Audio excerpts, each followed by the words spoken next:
I don't think We're Funny That Way could have actually happened anywhere else but at Buddies and Bad Times Theater. You know, Sky had a vision when he started the place. I had a vision, we had a vision when we started We're Funny That Way. It couldn't have happened anywhere else, really. It was a whole vibe and it just oozed queer.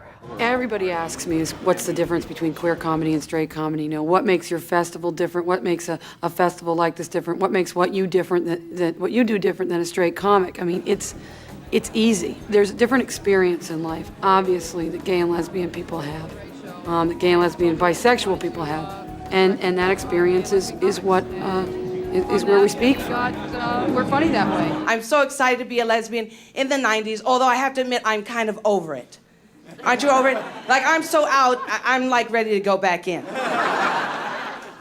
But I'm like over it because I went all the way to Lesbos. Yes, I did, in Greece. I went to Lesbos and I wanted to go to Sappho's house. I was very disappointed because I went all the way up this hill and saw 8 little rocks. And they said that was Sappho's house. Those 8 rocks could have been in the lobby. They could have been anywhere. I went all the way to Greece just to see 8 little rocks. I said, Sappho should have had some gay male friends. She should have had some gay male friends to do her interior design. Would have been a fabo mansion up there, huh? Instead, we know it was dykes, 8 little rocks. Probably some campers.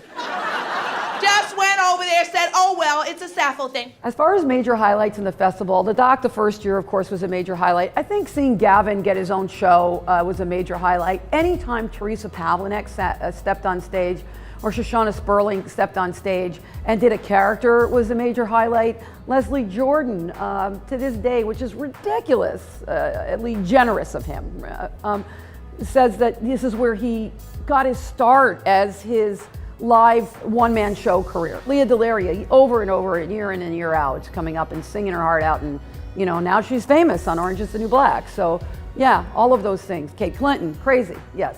When you look at any kind of political movement, there's a cultural movement that goes along with it, and the comics are usually at the forefront of that. I mean, we've been using comedy as a political tool for forever. The reason we don't do the festival anymore is because I just feel like so much queer stuff is integrated into a lot of media and mediums now that really it began to feel like, why are we doing this? And not in a bad way, in actually a really good way.